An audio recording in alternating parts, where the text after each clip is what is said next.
Hello guys, in this video I am going to discuss about the Ascariasis due to Ascaris worm. Before enter into the Ascariasis disease details, we should know about the intestinal helminthic infection and which category of the worm leads to Ascariasis we should know.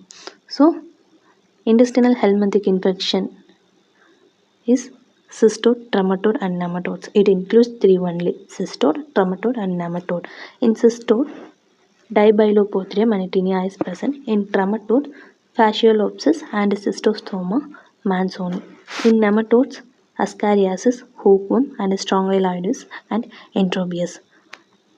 So Ascaris is the nematode and hookworm also nematode. Okay, this three Ascariasis, hookworm and Strongyloides and Enterobius, these are all most common.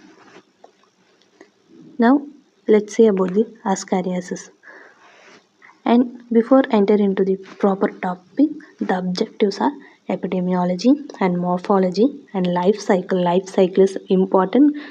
It's also one of the most important viva question, and pathogenesis and clinical features and lab diagnosis, and finally treatment and prevention. Ascariasis is the disease due to Ascaris worm. It usually asymptomatic, but it depends upon the worm load, it leads to symptomatic. Okay, it is the small intestine infection. It mostly present in the small intestine, and it is caused by the Ascaris lumbricoidus. Okay, and it is otherwise called roundworm. And the epidemiology means it is the cosmopolitan. That means it is present in everywhere and transmitted from contaminated soil. And the risk factors is it is immunocompromised patients and malnutrition children are more risk for developing Ascariasis lumbricoidus. And coming to morphology, it is the three form. One is adult, and the second one is larva, and third one is egg. Adult is already I told it is the roundworm, so it is a cylindrical in shape, and it is 15 to 30 centimeter. And the larva is it contains 4 stages of larva and eggs. The female egg can lay fertilized egg and unfertilized egg also. And life cycle is important. Okay, first starts from in top. Okay, man acquires infection by injection of contaminated soil, water, food with embryonate egg. When the man consumes fertilized egg and a rhabditiform larva, it is the L2. I already told 4 stages of larva. Okay, L2 hatches out from the egg and molding occurs in the intestine. The larva penetrates intestinal wall and enter into the right side of the heart with venous circulation. From the right side of the heart, it enters into the lung with the help of pulmonary capillary. From the lung, it enters into the pharynx, and again swallowed, it enters into the small intestine, and in small intestine it develops into adult worm. When it meets with male and female worms, it leads to fertilization occurs and embryonated eggs passed in the phases, and embryonated egg containing larva and embryonization occurs. Again it passed in the feces and sputum. Again the man get an infection from the contaminated soil, food, water. Okay, this is the life cycle. That means a man, when the injection of the fertilized egg, it enters into the small intestine and molding occurs in the small intestine. It enter into the blood circulation. From blood circulation, it enters into the right side of the heart. From the right side of the heart, it enters into the lung with the help of 4 pulmonary veins. From the lung, it enter into the pharynx. In the pharynx, we swallow again the worms, and it again enter into the small intestine. The female can lay fertilized and unfertilized egg. If it is unfertilized egg, both are all released in the feces, and again fertilized egg enter contaminated um, soil and water, who ingestion leads to this form. Okay, this is the life cycle. It is the very important. And here some other things. The gravid female can lay 2.4 lakhs eggs per day, and the embryonated egg can survive up to 15 years, because it is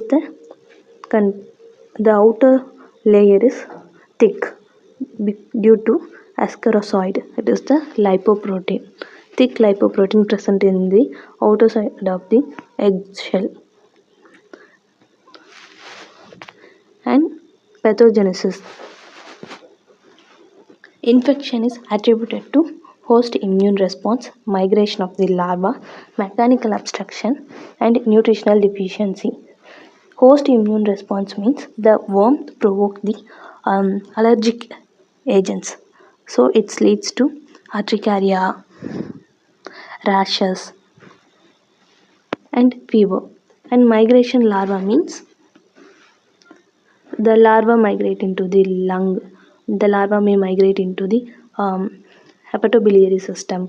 And the mechanical obstruction means it obstructs the hepatobiliary system, leads to cholecystitis, pancreatitis, and some obstructions leads to intestinal intussusception. Okay, the nutritional deficiency means the ascariasis get nutrition from the small intestine, so it leads to decrease the nutrition to the children or adult. The incubation period means the worm enter into the human body, and it develops 60 days later symptoms. Okay, that is called incubation period, which is 60 days. The incubation period means time taken for developing symptoms after consumption of the infections or this kind of eggs. And main thing is pulmonary clinical features. It provokes the immune-mediated hypersensitivity response, and symptoms seen in the second week of injection is injection of the eggs is pulmonary clinical features. In pulmonary clinical features means when the ascaris enter into the lung, leads to non-productive cough, chest discomfort, and fever, and eosinophilic pneumonia, otherwise called Loeffler syndrome, and dyspnea, lung infiltration also in pulmonary features. And intestinal clinical features are mostly it is asymptomatic, and some other things are malnutrition, because the worm get a nutrition, okay, because it is the parasite. Okay, and growth retardation in less than 5 years. So growth retardation leads to educational, it affect the educational performance, language learning, social and gross motor, fine motor skills, and perforation is rare. And it occludes biliary tree, leads to cholecystitis, pancreatitis, intrahepatic abscess, and also it leads to respiratory obstruction and allergic like fever, urticaria, angioneurotic edema. And lab diagnosis. First we have to egg detection in stool examination. In stool examination, the fertilized unfertilized eggs are detected by the saline and iodine wet mount. This is the fertilized egg, and this is the unfertilized egg. How to differentiate between the fertilized and unfertilized egg? This is also one of the important viva question. My professor asked this to differentiate between the fertilized and unfertilized eggs. The fertilized eggs are round to oval in shape, and it is surrounded by the marmorated albuminous coat, and the two poles are crescentic. There is a crescentic space in the two poles, and it is the bile stained and golden brown in saline mount, and it is float in saturated salt solution. It's totally opposite from the fertilized egg is unfertilized egg. The unfertilized eggs are elongated, thin albuminous coat. There is no marmorated coat, and it is atrophied ovum. There is a no crescentic space, and there is a no bile or gold. There is a bile golden brown color, and it does not float. You have to remember this is fertilized egg is floats in saturated salt solution, and unfertilized egg is does not float. Okay, and marmorated albuminous coat is present in fertilized egg, and thin albuminous coat is present in the unfertilized egg. And another one is decorticated eggs. That means fertilized egg, but it lost the thick marmorated and albuminous coat. That is called decorticated eggs. Here you can clearly see there is a no marmorated or albuminous coat. Here this is the albuminous marmorated coat, and there is a crescentic space between the two poles, and this is the unsegmented ovum. This is the unsegmented ovum, and also it is atrophied ovum, and this is decorticated fertilized egg. There is a crescentic space, but there is a absence of marmorated coat. And coming to adult worm detection, first egg detection and second adult worm detection. In stool or sputum we can see it is in naked eyes, and we can detect by X-ray with barium mean of GIT.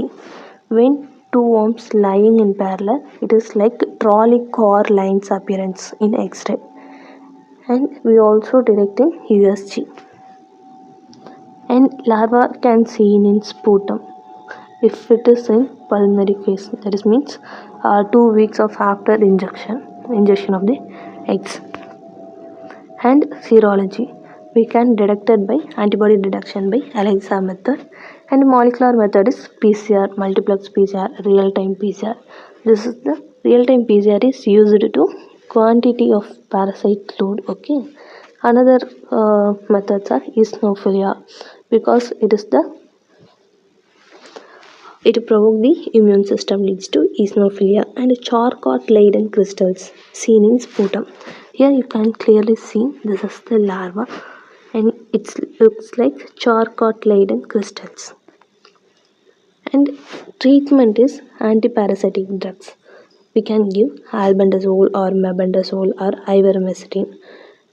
Albendazole 400 milligram for adult, and less than 2 year we can give 200 milligram.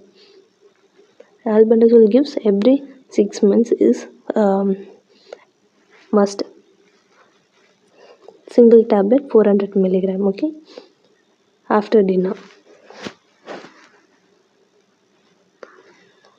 Prevention, how we are going to prevent this ascariasis: personal hygiene and sanitation, and environmental cleanness, and we have to take albendazole every 6 months once. That's enough to prevent ascariasis. Thank you for watching.